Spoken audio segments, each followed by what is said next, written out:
Turn to our political panel tonight. Civil rights attorney Robert Patillo is with us, and also GOP strategist Ken Vecchio. Great to have both of you on, gentlemen. What do you make of this, Robert? And Holland Cook said earlier tonight, I thought was very profound. Kids at Sandy Hook, they were elementary school kids. There was no real voice after the horrible event. Down in Parkland, these high school kids politically activated. They moved, and a retailer moved on this. How do you see what's happening here? Well, I see this as being a positive work being forward, but in the wrong direction. Let's understand that the gun stores, Dick's Sporting Goods hasn't stopped a single school shooting around the country. If somebody wants to do a school shooting, they'll do exactly that. What we have to do is translate this, instead of being an attack on the gun industry, being something that's constructive towards mental health issues, towards counseling issues, towards understanding that the people who commit these acts don't need to be taken out and be humanized, but rather need to be prosecuted. I think the focus on the gun industry is misplaced, because frankly, the same kids who would shoot up a school would also build pipe bombs. They'd run a car into civilians. They do knife attacks. They'd find some way to execute their plans. So the idea that restricting gun access to Dick's Sporting Goods will change the gun control debate or change school shootings, I think that's the wrong place to focus. But Ken, there was a narrative that if they stop selling assault rifles, that there'll be customers that won't go to Dick's Sporting Goods. The reversal took place. Is this a sea change of thinking in retail? What do you make of it? No, I don't think it has anything to do with the fact that they decided not to sell assault rifles. First of all, I think it's a pretty sad state of affairs that this has been turned into such a political football, and these kids have been utilized specifically by the left to make alleged political statements that most of them aren't really making. Now, with reference to Dick's Sporting Goods, look, I'm not a financial analyst. I'm a legal and political analyst, and I can tell you from what I've learned on the financial side, there's a whole bunch of rationale for why their stock rose that had nothing to do whatsoever with their ban on selling assault rifles. That had to do with hedge fund betting. You know what, Ken? I would agree. Hold on. No, wait a minute. I'll let you finish. I'll let you finish here. But the fact is that the media narrative was, how in the world could this retailer take this kind of a gamble and say, we're not going to sell assault rifles anymore because we've seen enough of this and we don't want to be a part of it? It was a statement that no one else in business has made.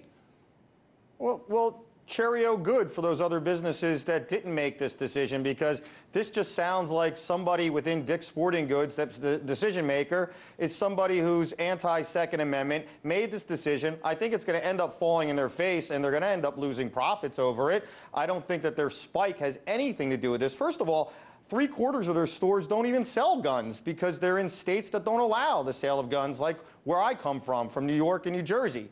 It really is not relevant to it. There's certain companies make decisions for their own political reasons, and hey, the marketplace will decide it. But I don't think this is relevant at all to their current spike in, then why did they do it? In their stock. Then why did they do it? I think they did it for just what I said, for their own political reasons, because somebody who's the decision maker there said that this is well within my moral values, which is in opposite to the moral values of at least 75% of Americans who feel that their Second Amendment rights are some of their most sacred rights. Well, the CEO of the company said at the time, we don't know how this is going to play out, but we don't need to sell assault rifles in today's market. Now, I think that is a pretty gutsy move. Now, Robert, let's talk about these kids.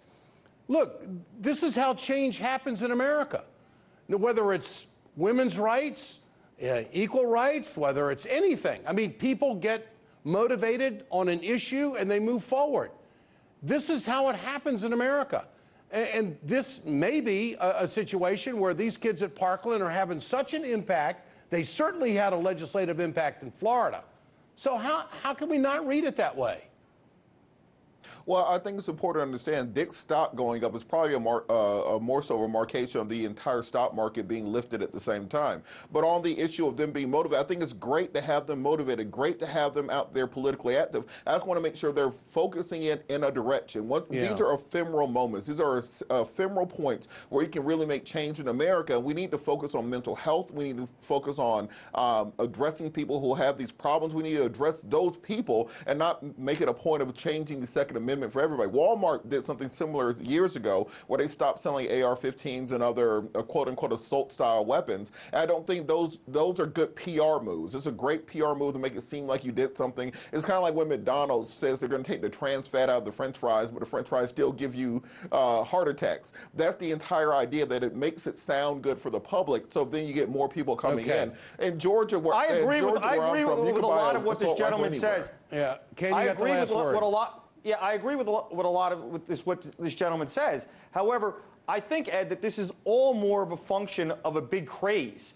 The whole Me Too movement, for example, is just a big craze. And what it's going to do is it's going to end up causing people who really are sexually assaulted to be less listened to, because we're going through a system right now where anytime anybody makes an allegation, everybody says in the mainstream media, at least, that, hey, it's true, when no evidence is supported. We're in a system of facts and evidence for justice, not appearances and not single allegations. And I know that's not the topic on Dick's Sporting Goods, but it's relative to it. No, it because is. It's the same kind of craze with the Second Amendment. It's a relevant point. Ken Del Vecchio, Robert Patillo. Gentlemen, appreciate your time tonight. Thank you.